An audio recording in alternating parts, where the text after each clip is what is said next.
Спасибо. А мы здесь.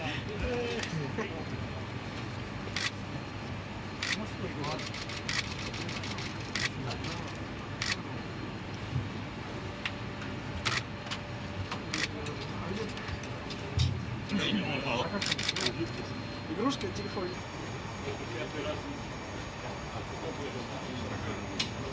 Сейчас будет рекорд.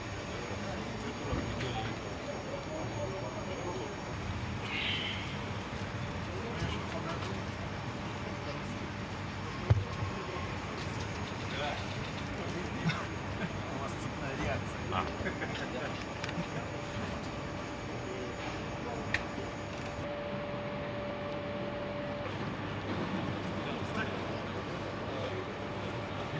Геннадий Иванович, можно? Спасибо. Пошла.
Что делал? Б4. Как они, сериал пары или как? Да. Сериал. Респектируют доступ.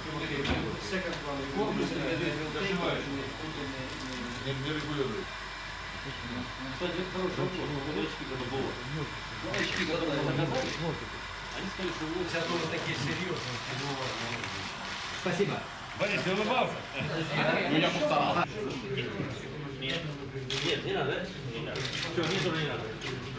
Значит, we can get it maybe in a second. If you want.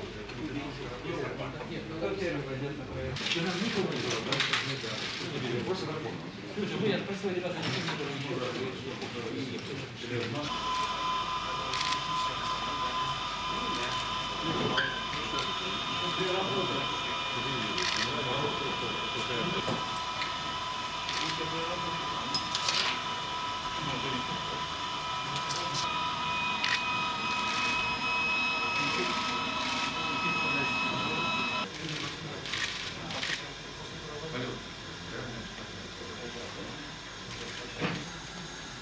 (0,1).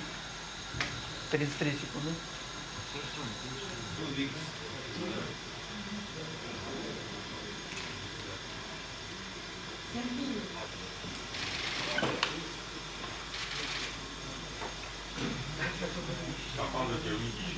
молодец.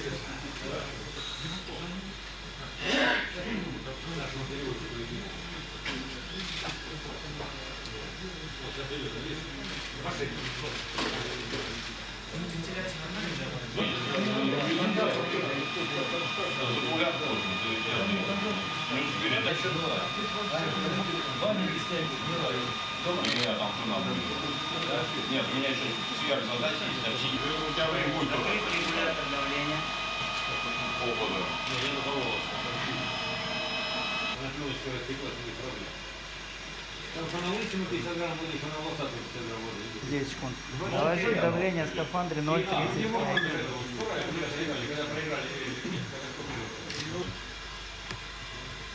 Ты, значит, лысый. Все равно короткая лучше, чем это.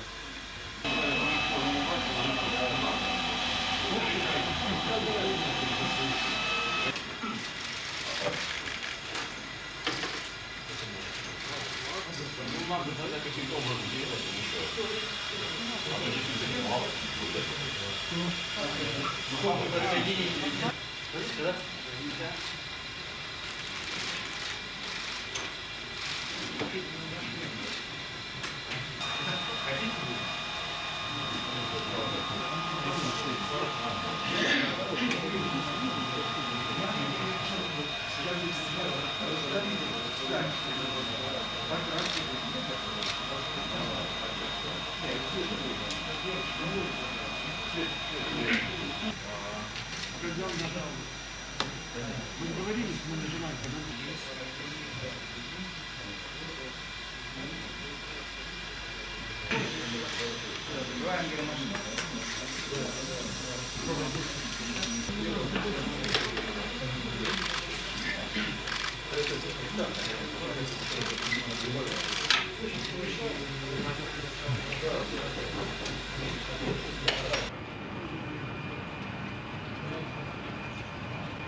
Миш, давай, чтобы там не ворочаться, ты первый. Давай.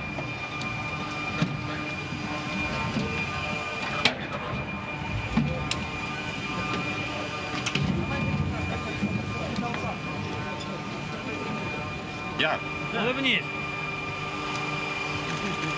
Так, и такую формальную. Нормально. Not brave, normal.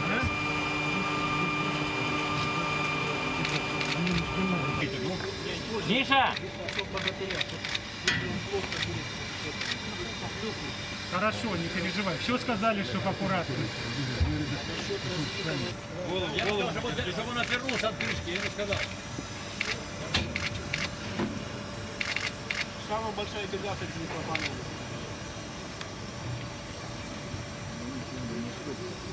Они бы, да, надо какой-нибудь носочек. Крышечку нажать, затянуть. Чисто соусом. Нет, затянуть. Такие типа глаза, да? Все, пожалуйста.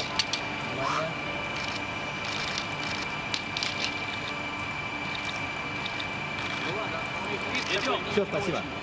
Пожалуйста.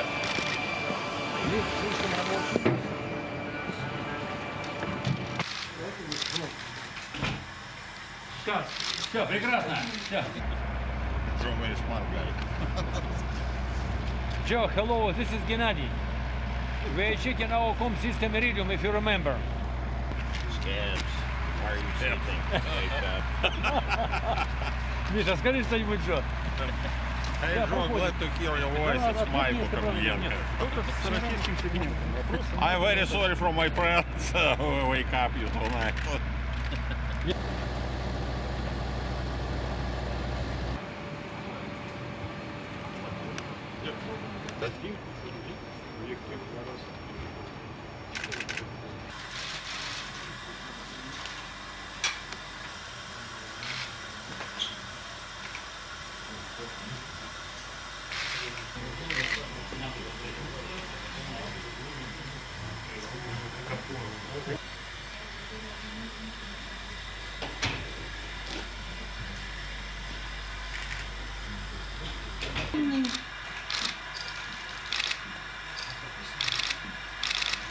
Все, спасибо. А, вот туда подметил.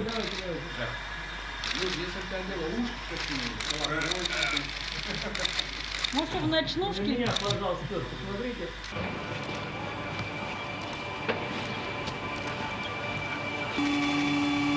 Можно изобразить рукопожатие еще. Скрытое окончание. Все. Всего лишь, да? Залез, вылез, свелся. Еще раз. На фоне вывески курить запрещено. Сейчас еще один. Теперь Джеффа одного. Я сейчас отойду. Джефф, держишь? Я подписел. Очень реалистично. Очень, да. Снимайте флаги не спеша, одновременно и до конца не поднимайте.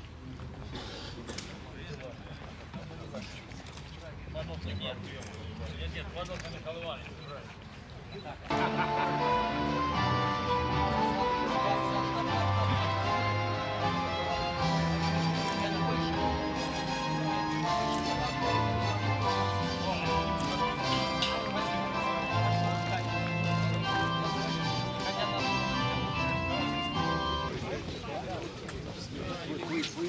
Что у тебя закашивает? Запой попало, ты же уже не куришь. Давай, мне как-то орбитальный. Да. И вот смотрим. Сейчас найдем. Смотрите, когда тут малая полость, все. Там бывают маленькие проекты. Может, правильно.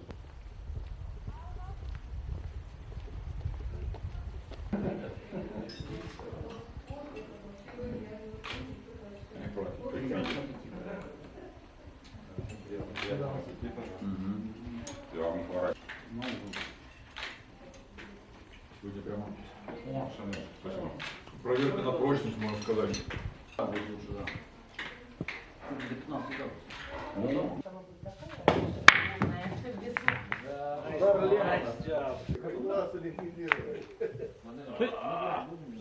That's my gift to you right there. Nice.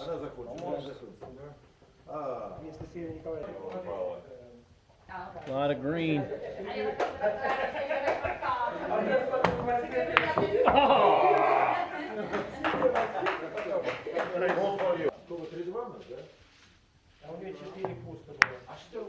Oh, close. Один час поиграть.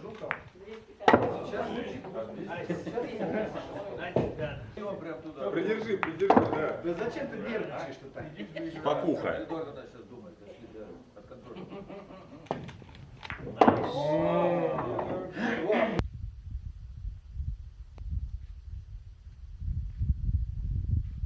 Much smaller than I thought. How do you get in it?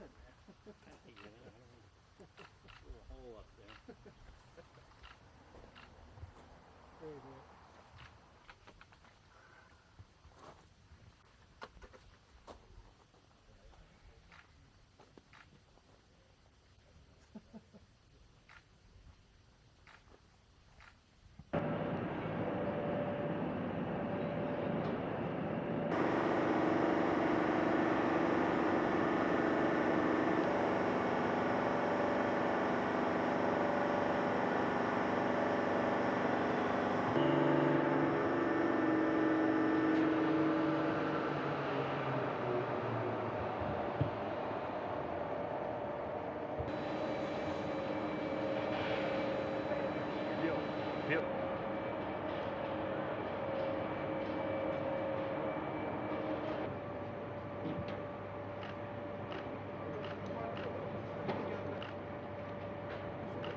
Подключайся, блин, встал, отключил редуктор.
Expedition 43 Flight Engineer Scott Kelly here in Baikonur. Scott, thanks for making the time for us as the clock ticks toward launch in a few days.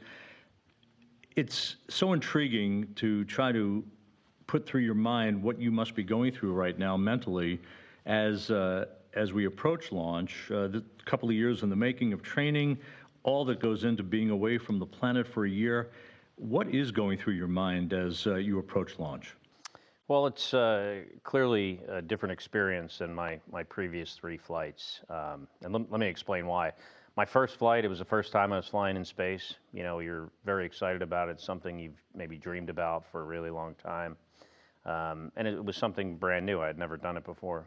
My second flight, it was also a new experience because I was going to be the commander of the space shuttle to the space station. And my third flight was on the Soyuz for a long duration flight to the space station. So again, you know, something that was a brand new experience and you're very excited about it.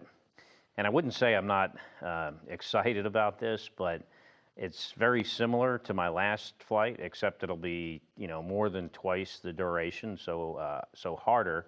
So, you know, because of that, it's definitely a different feeling. You know, I'm not. I guess I could say I'm not as excited as I was the previous 3 times, only because they were going to be completely new experiences for me. Do you, in your mind, have pages on a calendar that are floating around? Like, are you thinking about milestones already? September halfway mark, October you pass the U.S. single flight endurance record, those types of things, or is this just going to be task by task, week by week, month by month up there? I am intentionally not thinking of any kind of countdown or milestone or you know, ways to see the time pass. I think that would be the wrong approach. You know, I think I have to, you know, handle this flight on a day-by-day basis, and you know, and just take it very slow and methodical, and not be looking for the end from the beginning. Scott, this flight has been more than a couple of years in formulation between NASA and Roscosmos, a very unique opportunity, certainly. What was the attraction of spending a year in space that provided the incentive for you to put your name in an available pool of candidates and ultimately to say, yes, I'll go? Well, initially I wasn't too interested in doing it. It was something I had considered. I wanted to fly in space again. Definitely, that was something I wanted to do. And as I got to thinking about the you know, the year-long flight longer and had more time to consider it, it was something that I warmed up to, just because it was going to be, you know, twice as long and therefore more challenging, and something that I saw as a little bit different than just, you know, going back to the space station. Even though a 6-month flight is very challenging, but doing kind of very much the same thing as I did on my previous flight. So, for a full year in space, is it more of a physiological adjustment, or is it really all about the psychological adjustment of losing all the creature comforts of home and your normal earthbound routine? Well, there's certainly, you know, physical aspects to being in space for any length of time, and that's one of the reasons we're doing this, is to see, you know, if there's a cliff out there with regards to, you know, bone loss, muscle loss, our immune system, you know, the effects on our vision. So, you know, that's part of the reason why we're doing this. But some of that stuff is kind of transparent to the person. Like, I won't be able to tell in flight, for instance, if I'm losing more bone mass or my immune system is affected. You know, certainly I could tell with the vision issues. But I think as far as a challenge for me, it's more of a psychological, the psychological aspect of it. You know, maintaining my level of energy throughout the flight, my focus. You know, not feeling all, you know, kind of cramped up and wanting to get outside. Those kind of things, I think, is going to be what's more challenging for me. Was there a point where the reality of what lies ahead here, where it really sank in? Was it the day you left Houston? Was it the day you got down here to Baikonur? Will it be on launch day when you're sitting in your Sokol suit looking out at the audience in the suit-up room? I think it hasn't sunk in yet. You know, I recognize we're getting closer. It's about a week, maybe about 10 days away now. And but yeah, I think it'll probably be, you know, probably the time I say goodbye to my family, you know, the last time, and can see them face to face, which is the day before launch in the morning. And that's when it'll probably start sinking in. Scott, sending a crew to the station for a year is really designed to understand better how the human body reacts and adapts to weightlessness over an extended period of time, to help develop countermeasures so that we can go out into deep space, perhaps one day to Mars. Do you believe in that sense that you and Misha are pioneers in a way to further the understanding of this phenomenon? I think, all the crew members that have, built upon one another and have preceded us and will follow us are pioneers in this effort. We're just, two guys that are in this unique position right now, being the first to do this, but hopefully, more people will do it. And, all these flights are important. And I think we're all, critical to someday, international coalition leaving low Earth orbit, going, the moon, perhaps for an extended period of time, or onto Mars or elsewhere. Some people sort of view this as Scott Kelly and Mikhail Kornienko signing up to be guinea pigs for a year in space. But really, if you look at the whole complement of the year's worth of activities, it's busy up there. Visiting vehicles, spacewalks, just any number of things, other research that will be done on board that doesn't involve you guys specifically. Is this going to be the most challenging period of time you've ever spent in space? It'll be the most challenging time for me, certainly. There's be a lot going on the space station, and we'll be doing it, for a whole year. But you make a very good point. I mean, there's the 1 year science is a small part of this. I mean, Misha and I are primarily space station crew members that are involved in all the activities, whether it's, the normal science program we have, which is very large. We'll have 400 different experiments, over 400 different experiments going on throughout that whole year. Only a small subset of that is related to the 1 year mission. Those experiments are in much different categories, from, improving life on Earth to exploration-based research, how to get further away from Earth with, people and systems, and also the international science program. But, on top of that, we're regular crew members. We'll be participating in spacewalks, in the robotics activities, in the maintenance of the space station, taking care of the systems, repairing the systems. So, there's a lot more that goes on, for us, but also the rest of the crew members, that makes this, this mission what it is. Scott, only 4 humans, all Russians, have spent a year or more in space on a single mission. No one since Sergei Avdeyev almost 16 years ago. With the more sophisticated research equipment that's available today than there was almost 2 decades ago, how important do you think the data collected from this mission will be in furthering the goal of sending humans to Mars? I think, just the way, like you said, technology has developed significantly since the Russians had the last crew members spend that amount of time in space. Not only, Russian technology, but our technology as well. I mean, the types of MRI imaging capability between MRIs, CAT scans, ultrasound. We have an ultrasound on orbit. In probably all ways that we collect data, it has gotten better since this was done the last time. So, I suspect we're going to learn a lot about, our physiology and how longer durations space flight affects it, and hopefully ways to mitigate those effects, especially with regards to the vision issues we've had on board. So, I think it's very important to us getting, out of low Earth orbit for longer periods of time. And like I said before, it's not only this flight, but it's, all the other flights that preceded this and will follow this as well. Have there been any additional measures or steps taken from the psychological support folks back in Houston that would exceed perhaps what a normal 6-month expedition crew member would have available? I think we've discussed maybe allocating a little bit more bandwidth for uplinking, like entertainment kind of things. I don't know if that actually ever happened, but probably if I needed it, after a while you kind of feel like you're running out of entertainment on board, and having some extra bandwidth if you're going to be there longer would be a nice thing. I get a little bit, they'd probably give me a little bit more conferences with family and friends if I desired that, I'm sure. On top of that, though, really not a whole lot different than a 6-month flight, which is also a long time. So, without respect to pages on a calendar, what do you think for you personally, just you personally, will be the hardest part of flying for a year? The year. I mean, it's a long time.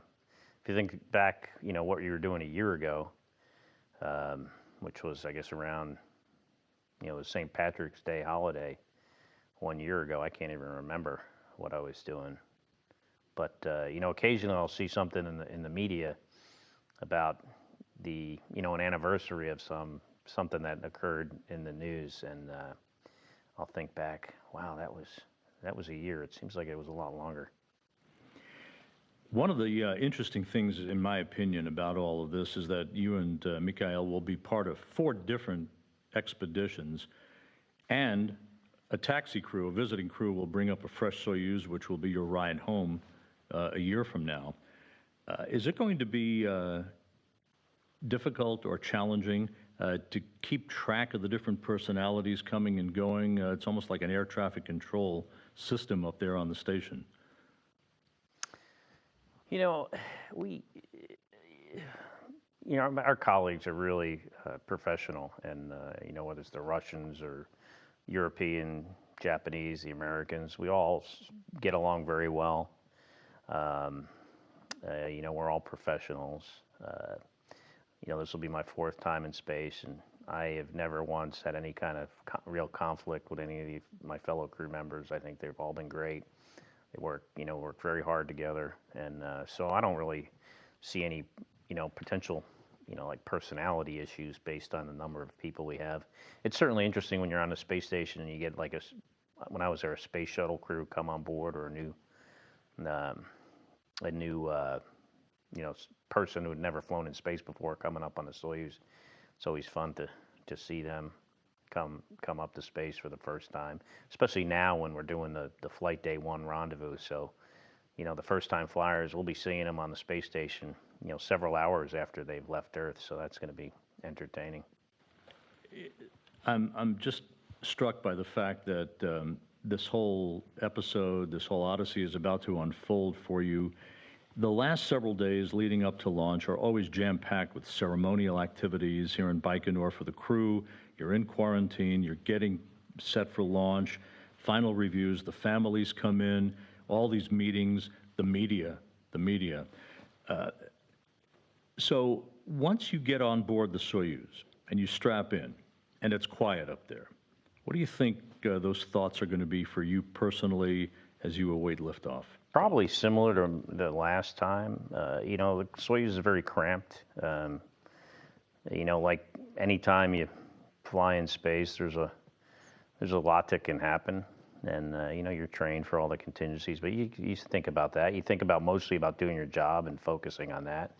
But in the Soyuz, you sit in a very awkward position. It can be kind of painful. So I'll be hoping my knees don't hurt too much after being like in that position for a few hours. One thing's for sure, when you land a year from now, it'll be pretty cold near Karaganda when you land. When you come home a year from now, regardless of your physical condition, they open the hatch and you smell Earth again. What's that going to be like? Well, I remember the last time I landed, and you were there in this big giant parka and complaining about how cold it was, and it was this blizzard. And for us, it was great. I mean, it was refreshing. The snow was blowing on our face. We hadn't felt different air for 6 months. So a blizzard was very welcome. So it's great, and I really look forward to that. And what do you think? You're going to be commander of 2 expeditions, half a year of this 1-year mission. When it's all said and done, when you're back home in Houston a year from now, what do you hope will be the legacy of what you and Mikhail left behind? I always say, my goals on these flights, maybe that'll be the legacy, is what I hope to achieve. And that is always, the number one thing is no one gets physically hurt. The second thing is we don't break anything. We protect the space station because it's a very valuable asset. Third thing is we complete all the mission objectives. So, obviously I hope to do that. And the fourth thing we leave is friends, and that's very important too. So, I hope the legacy of this flight will be I've met all of those 4 objectives, which I've had on every one of my flights, and we've done that so far. Mikhail Kornienko in Baikonur. Misha, thank you so much for making the time for us. Let me start off by asking, as the hours count down towards your launch to spend a year in space, what are the thoughts going through your mind right now as the magic moment approaches? Вот, Михаил Борисович, поскольку время старта приближается, время начала вашего годового полета приближается, расскажите, пожалуйста, какие мысли у вас в связи с этим возникают? Мысли, как ни странно, наверное, в первую очередь о семье, которая будет без меня целый год. И жене одной трудно будет. И внук 7 месяцев тоже подрастет без меня на год. Но, тем не менее, я готов к этому полету. Мы очень долго готовились. У нас прекрасная команда. И я думаю, что все будет хорошо. I'm thinking mostly of my family, about my wife, who's going to have a pretty difficult time. My grandson's going to turn 7 months old over my flight. So, but I believe we trained, we get prepared, and everything's going to be all right. When we talked in Houston about a year ago, we talked about what the attraction was for you to spend a year in space that provided the incentive for you to be considered to do this job and then ultimately to be selected. Вот, когда мы с вами говорили год назад в Хьюстоне, мы говорили о том, что же вас заинтересовало в этом космическом полете настолько, что побудило внести свое имя в список возможных кандидатов. В первую очередь меня заинтересовала уникальность этого полета, потому что крайний полет на такой длительный срок был достаточно давно, с тех пор методы диагностики и медицинской, биологической ушли далеко вперед, поэтому у нас очень интересные научные программы, и я уверен, что наша со Скоттом работа поможет следующим людям, которые пойдут за нами, лететь дальше и глубже. So, the uniqueness of this mission was the major attraction to me because no one flew for this long, for quite a long time, and over that time the methods to study the human body, the biomedical research and medical research has gone further ahead. So I believe our scientific program, the mission we'll be carrying out together with Scott, will help the people who will follow us on this path. And in fact, Misha, it has been almost 16 years since Sergei Avdeyev spent more than a year in space, that any human has spent a year or more in orbit. So with today's medical measures and biomedical research capabilities up on the space station, how important will this flight be in paving the road perhaps to go to Mars? С момента полета Сергея Авдеева прошло уже практически 16 лет, и вот принимая во внимание современные достижения в части оборудования для сбора биомедицинских данных, как вы думаете, насколько будет важен этот полет с точки зрения приближения к цели экспедиции на Марс? Я думаю, что это одна из основных целей, отработка долгих пилотируемых полетов к другим планетам. Потому что мы же не можем летать вечно по орбите, в конце концов нужно идти дальше. И вот этот полет направлен именно на такие миссии. So one of our goals in space is preparing for the missions farther away from the Earth, say to Mars, and this is one of our goals, and this is the goal of this mission, to prepare for such kind of expedition. Will being in orbit for a full year be a physiological adjustment as you go month to month to month, or is the psychological adjustment really the big hurdle that you will have to clear as you get comfortable in orbit and then watch the months go by? Полет на протяжении года, что это будет? Это будет в основном вопрос физической адаптации, которая будет происходить день за днем, месяц за месяцем, или все-таки вопрос психологической адаптации к полету такой продолжительности? Ну, я думаю, это комплексный вопрос. Это и вопрос психологической адаптации. Ученые уже предлагают различные варианты интерьера марсианского корабля. Есть такие эксперименты, они будут отрабатываться, в том числе и в нашем полете. Есть медицинский аспект, есть биологические аспекты. То есть это комплекс таких программ научных, не только медицинских, которые мы будем отрабатывать. So it's a complex question. It involves both psychology and physiology. And psychology-wise, the scientists have already came out with the ideas how to arrange the interior of the spacecraft for the Martian expedition, and some elements of those ideas will be validated over our mission. It involves medical and biological aspects as well, and all together carried out in our mission, it will make it possible to make us closer to the expedition to Mars. The fact of the matter is that you and Scott really have signed up to be guinea pigs for a year in space with this unique research over this long period of time. But there's much more to these 4 expeditions, is there not, with spacewalks and visiting vehicles and all the normal activity on a day-to-day basis aboard the space station? How busy will you guys be for a year?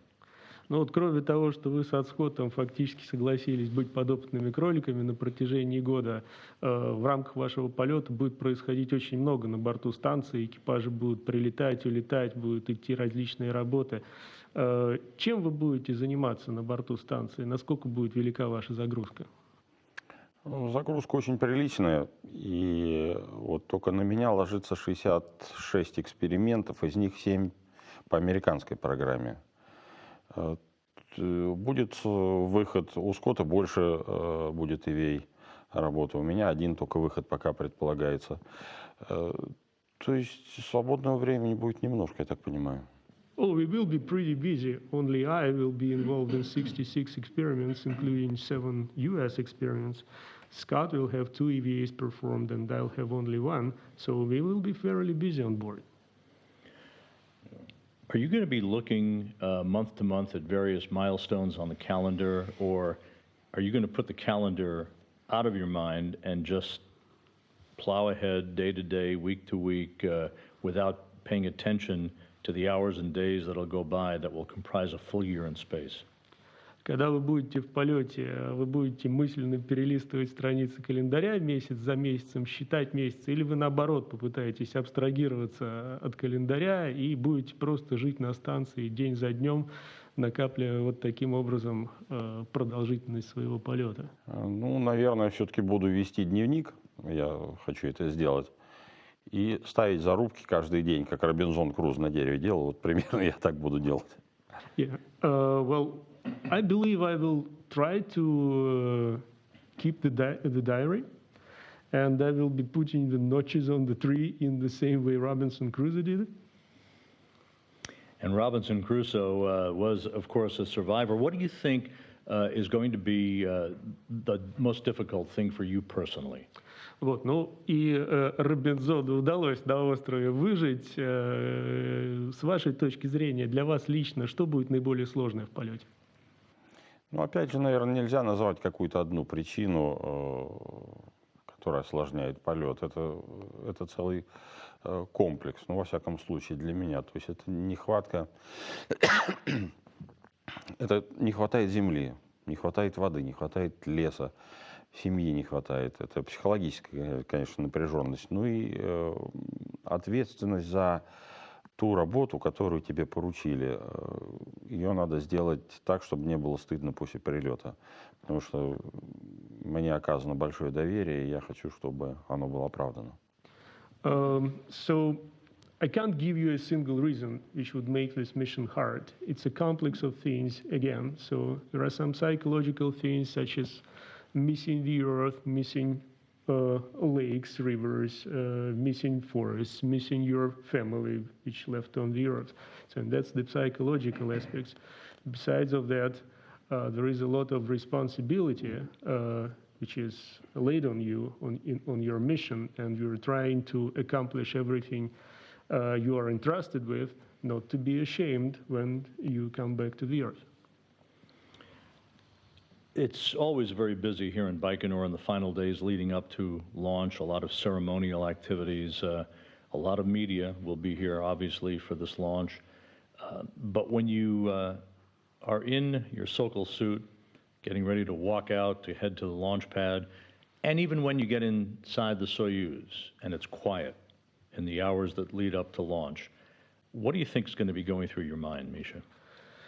Ну, вот заключительные дни здесь, на Байконуре, они будут очень такими плотными по занятости. Будет много всяких работ, будет много всяких церемоний, прессы приедет большое количество. Но, скажем, Михаил Борисович, вы уже одели скафандр, вы сели в корабль, и наступила тишина. О чем вы будете в этот момент думать? Мы проводим в корабле до старта 2 часа приблизительно, садимся за 2 часа. И первый час с лишним у нас, конечно, занят работой. Это проверки герметичности, это проверки систем корабля и так далее. То есть достаточно плотное время, там некогда предаваться каким-то размышлениям посторонним. Потом нам включают музыку, мы слушаем, где-то песни по 3 нам включают, любимых песен, до контакта, подъема. Ну, а вообще, я, конечно, жду этого момента, и я бы не сказал, что я как-то сильно боюсь стартовать. Yeah, when we board the spacecraft, we spend there about 2 hours, and the first hour is fairly busy with all the checks and operations we've got to perform on board. Then it gets kind of easier, and they put up some music for us to listen. Well, about 3 favorite songs per crew member, and this is how we spend our time till the moment of the liftoff. And frankly speaking, initially, you don't have really much time of thinking to think about something special. I'm anticipating this flight, and I'm not afraid to go. Ну, в прошлый старт у меня пульс был 65 во время контакта подъема, когда двигатели заработали. So when I launched on my previous mission, my heart rate beat was 65 at the moment of the liftoff. Which is extraordinary for anyone on any mission, let alone somebody about to go into space for a full year. Misha, at the other end of the mission, when you and Scott return home, you're going to land in south-central Kazakhstan, cold weather, you're back on Earth, the air will hit you in the face when they open the hatch. What do you hope you and Scott will have accomplished for a year in space? What will be the history books' punctuation mark on this mission? What will they write? Ну, конечно, такие показатели, пульс 65, момент подъема, это выдающиеся показатели для любого космонавта, и особенно для того, который отправляется в годовой полет. Но будем считать, что год прошел, вы возвращаетесь в южный или там в центральный Казахстан вместе с Котом. Что вы думаете о возможных результатах этого полета? Что вы выполните со Скоттом за вот этот год, и что, по-вашему, может войти в историю космонавтики? Ну, мы выполним все эксперименты, которые нам поручены, потому что иначе просто не может быть. Они есть в программе, они есть в моем расписании, эти эксперименты, и я думаю, это будет достаточно весомый вклад в науку и в будущее пилотируемой космонавтики. Вот я уверен, что мы все это сделаем. So we will complete all the experiments we've got to perform. There can't be the other way. So I've got them all planned. I've got them on my personal schedule. And we will bring some results which will contribute to the space science and technology, and which will help to achieve the progress in the space flight in future. And a final question. You and Scott and Gennady will have the privilege of being aboard the space station in July at the time of the 40th anniversary of Apollo-Soyuz, very important milestone mission. Some people say it really was the mission that gave birth to the international partnership that formed the International Space Station that you will be living on for a year. How significant is that for you to be part of that anniversary, and how significant is it that Apollo-Soyuz really was the pathfinder to the home that will be your home for a year in space? Ну, вы вместе с Геннадием Ивановичем, Падалкой и со Скоттом окажетесь в таком уникальном положении. То есть вы на станции будете во время годовой экспедиции, во время юбилея полета «Союз-Аполлон» в июле месяце. И вот какие ваши мысли о связи вот этих двух событий, о важности того полета, который на самом деле открыл путь к созданию того дома, в котором вы будете жить на протяжении года на орбите? Я помню, когда в 1975 году «Союз-Аполлон» полетел, для меня это было, конечно, большое событие. Это прекрасная миссия, это образец того, как надо и нужно работать вместе в таком важном деле, как освоение космоса. Я тогда купил значок, такой большой вот он, значок, и я с гордостью носил его на куртке. Сигареты «Союз-Аполлон» были. Это было, конечно, замечательное событие. И у меня эта дата в моем крю-ноутбуке забита. Не только это, а все памятные даты, которые касаются космонавтики. И мы обязательно позвоним с борта и поздравим всех участников той миссии «Союз-Аполлона». Я, конечно, перед ними преклоняюсь. So I remember 1975 when this mission was launched, and that was a great mission. Can actually judge it as the textbook example of the way how the international cooperation should be executed. So, and I was really marveling that mission. I was proud that it was happened, so I bought myself a huge pin with Apollo-Soyuz insignia, put it on my jacket, and I was proud to wear that badge. And we are aware of that event. I've got it scheduled in my crew notebook, and when we are on board, we will celebrate it with making the phone calls to all the participants of that mission and congratulating them on that wonderful anniversary. Dr. Steve Gilmore, Scott Kelly's flight surgeon. Steve, it is going to be a very interesting year. A mission like none other that we've flown on the International Space Station. First of all, what is Scott's state of mind, and how is he preparing as he heads into the home stretch for a full year away from the planet?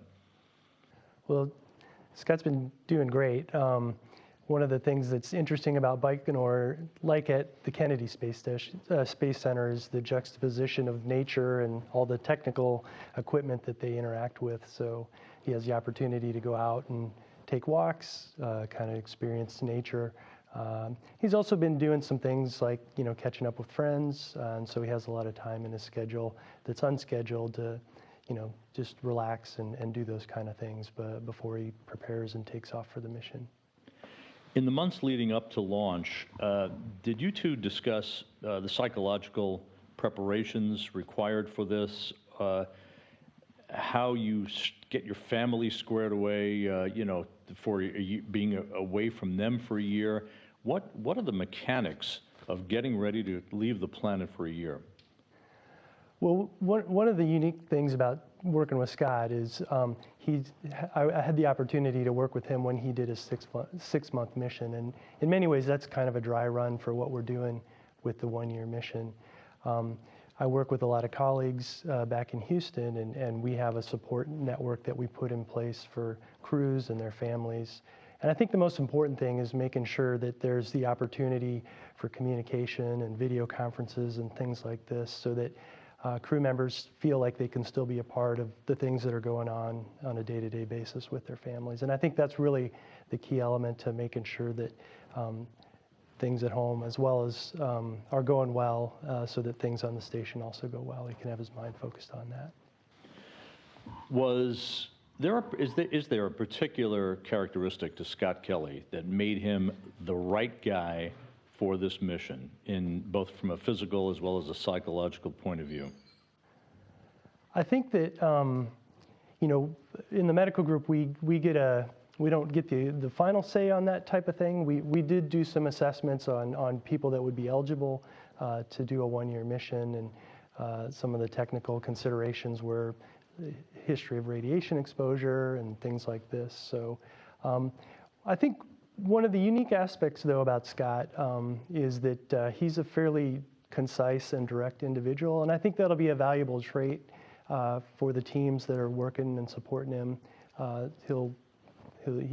It's easy to know what he needs, and I think that'll be something that'll serve the mission well. Is there any milestone point over the course of a year where you'd be looking for something, be on the lookout for something that from a flight surgeon standpoint you need to be aware of? Is it the 6-month point? Is it the 10-month point as he heads into the final weeks? How does that all work out? We design our missions with a lot of sort of checks in place to just kind of see how things are going, so that we can identify small things so they don't become larger things. And I think one of the more important things that we did before the mission is going to start is have a discussion about ways to find Scott a little, and Misha as well, some variety and a little bit of flexibility in the normal schedule that's put together for crew members. And that way I think it'll make the experience vary a little bit throughout the course of the year, and I think that'll be an important element of making sure that they get through with the kind of energy and stuff like that that's needed to do well during that entire time. And finally, Steve, it's all about these guys being guinea pigs for critical science to expand the database for countermeasures, perhaps that will lead to deep space explorations and hopefully onto Mars. What do you consider to be the most critical, from a biomedical standpoint, the most critical things that the science program folks will be acquiring over the course of a year in this very unique opportunity? Well, a little bit unlike our Russian counterparts, for us, Scott will be the first U.S. person that spends an entire continuous year in space. And, you know, we're in the process of looking at future missions that either they'll vary by the distance from Earth or the amount of time people will spend away from Earth in the special environments. And so I think for us, what the important part of that will be is, as opposed to one specific measure, you design missions, and you take an educated guess based on the data that you have available. And the second critical part of that is experience. And so the experience for all the teams, not just the scientists supporting the crew member, will help us design the right mission, the right medical checks, the right length of day. All those kinds of questions will be looked at as a result of the experience that we gain from having a crew member in space for a year.